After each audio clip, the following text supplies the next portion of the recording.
It was a warm day in early summer when the box arrived.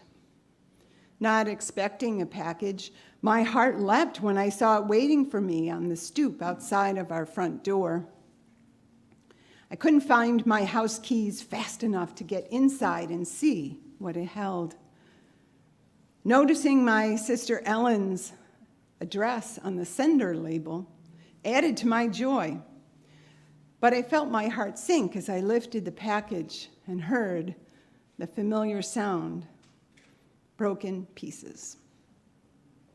Opening the box made my eyes water as I stared at the blend of shredded newspaper and various sized pieces of the Waterford crystal that had once been the set of wine glasses that Ellen had given to me and my husband Robert for our wedding in July of 2011, only 7 months before cancer ended his life and brought me to the West Coast.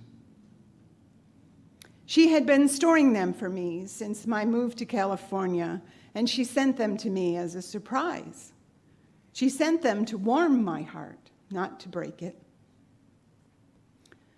But the broken pieces in our lives often come packaged with the best of intention, and they often catch us by surprise. How we choose to hold those pieces of ourselves has tremendous impact on our way forward and on all of the lives that we touch and on our ministry in the world. The way that we carry our broken pieces matters. We can either bring those sharp edges of our grief with us everywhere, allowing them to continue to wound us and to wound the others in our lives. Or we can use our brokenness as a way to create new openings inward, to open our hearts and outward as we give from our experience to bring healing and compassion into the lives of others. Our lessons of experience are ever and always appearing, patiently representing themselves for our learning. And we do well to receive them as gifts that arrive on our doorstep, often without notice. The broken Waterford brought one to me. While filled with anger and a lot of reopened grief, I stormed into the post office, clutching the package of broken crystal, ready to insist that they compensate me for their poor handling of this precious gift for my sister.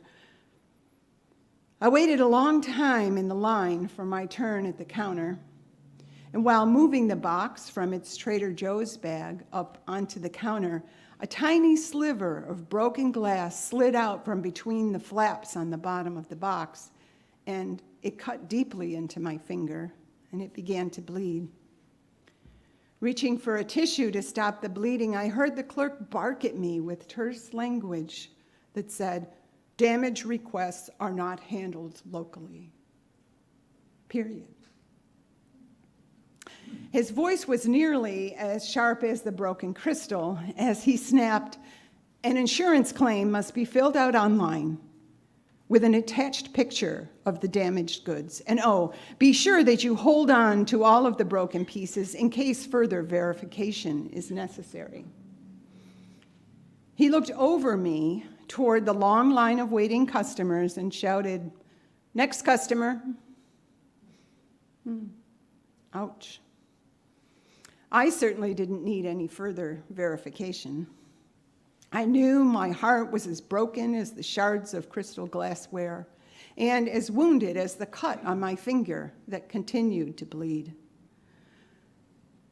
But my lesson was to present my requests not to an empathic human, postal clerk, but to an unseen mystery on the internet. The online reporting system at USPS.com. And in keeping my evidence, my embrace of these broken bits, I am holding my best chances to receive restitution and restoration. But their message seemed simple enough. We can't help you Go take care of it yourself and keep all your evidence at hand and be sure to follow through. Yet that day, it was somehow a call to a deeper experience.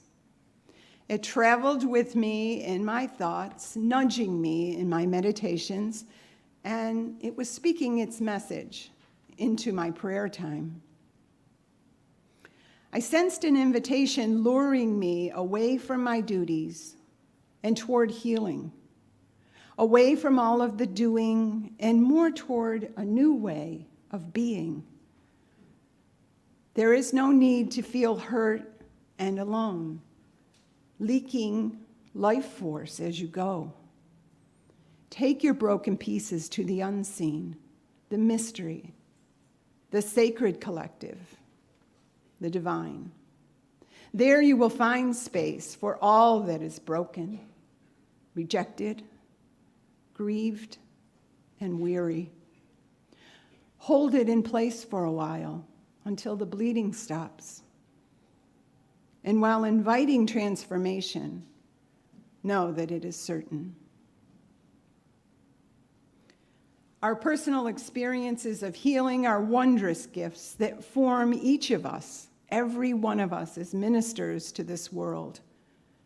And that is how the broken pieces that we carry become not only the perfect metaphor, but also our best tools for creating healing change.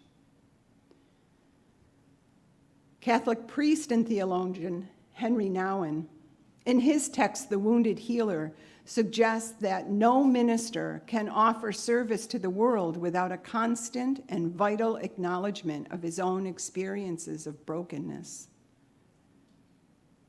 The usefulness of our experience in the healing of others is essential, yet dependent upon our intention and our responsible action to inform our self-awareness and to nourish our humility. We must carefully tend to the precious broken pieces that we each carry within community and in covenant, to do no harm and to create love and healing. Nouwen teaches that our healed wounds become a source of healing for others when we know them to be coming from a depth of our shared humanness. It is through our shared human experience that the healing process is made whole. Within that opening and holding, that restoring and sending, we find our healing. And we use that experience to become healers for the brokenness that calls us all to service in the world. We are ever-healing healers, carrying our broken pieces as tools for creation. Being told by the Postal Service to hold on to my broken pieces of my wedding gift for a bit longer brought me the meaningful experience of creating space to hold on to my pain. Finding space for my broken pieces was familiar.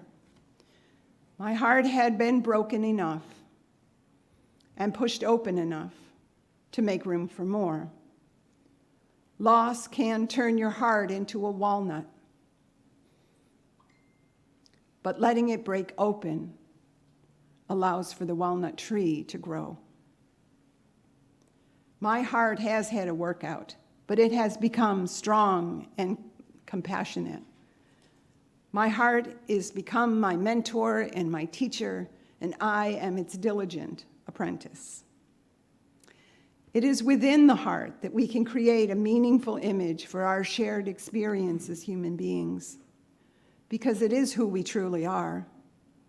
When we are asked to point to ourselves without even thinking, where does our finger go? So let me ask you, point to yourselves. Point to you, where does it go? Here? Right here. We are our hearts. You are a place of holding, and you are a place of healing. You are a place of heart. Our fourth Unitarian Universalist principle calls us to that free and responsible search for truth and for meaning.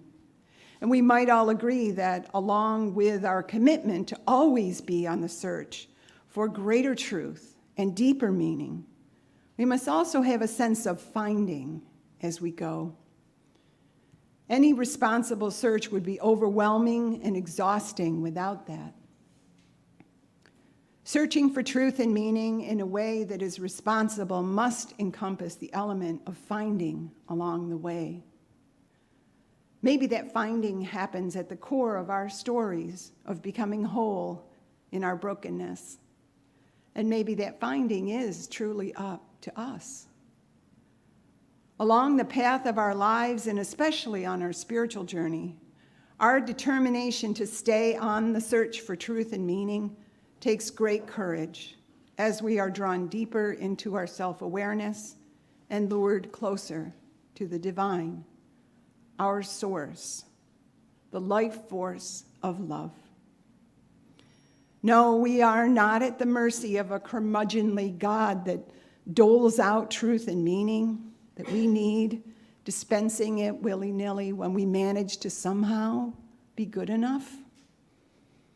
That fourth principle search has its finding within the embrace of our broken places. We have the ability to reach in there and find all the truth we need in order to make all the meaning that we can. My broken places have been a treasure chest of truth.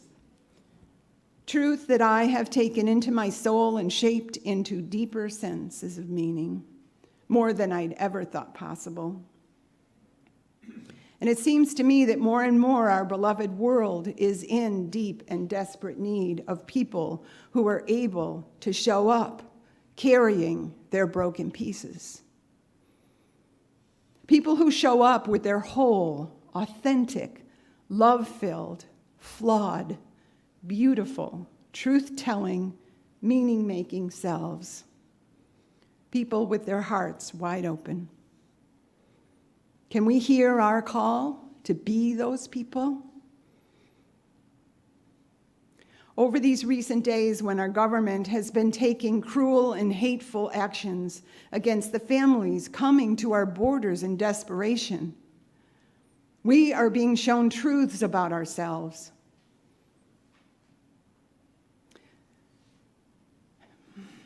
That are hard to acknowledge. Truths that call us to a new sense of what a responsible search of our fourth principle requires of us. It calls us to a courage that we may not have had to muster in our lifetime before. I was taken by your mission statement and its bold way of naming the way your calling is to nurture that very courage in each other. I put it in my text because I didn't know until I walked through the door. There it is. Let's read it together, if you will. Our mission is to nurture spiritually courageous people who transform the world through justice and compassion. Beautiful. I hope you never take that for granted.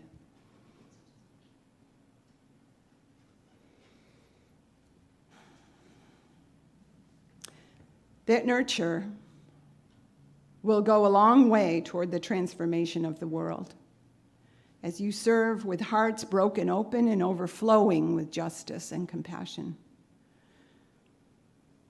In closing, I'd like to share this story adapted from one of my favorite poets, Julie Fehrenbacher. She titled it, "My Heart Can't Contain It All."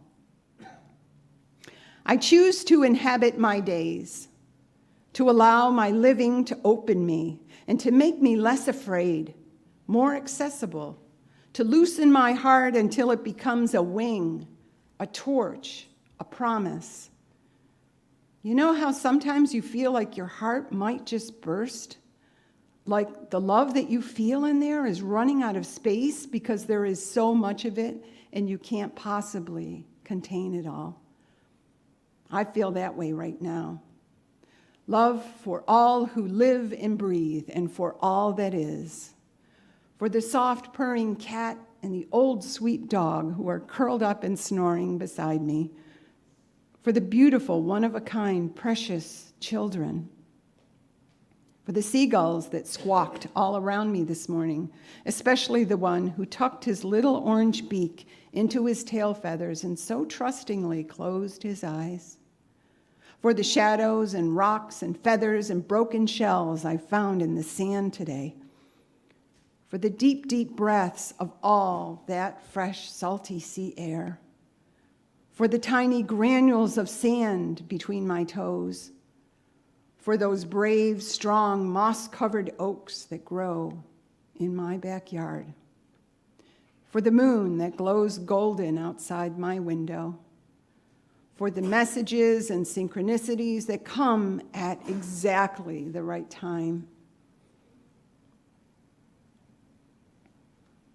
for life that is so very fragile and so very strong and so very, very precious. For wounds that heal and love that grows and grows and grows some more. For my husband, my family who continue to love me no matter what. For prayers that get said and prayers that get answered. For dreams that get dreamed and dreams that come true. For our sun that continuously, tirelessly shines and warms and lights and creates and breathes life into us all. For this heart that beats and beats and beats and beats, so strong, so alive, so full, so overflowing. For the precious, beautiful ones who sob and hurt, who hurt so deeply, who are broken and afraid and filled with doubt, who don't know why, who keep putting one foot in front of another despite so much.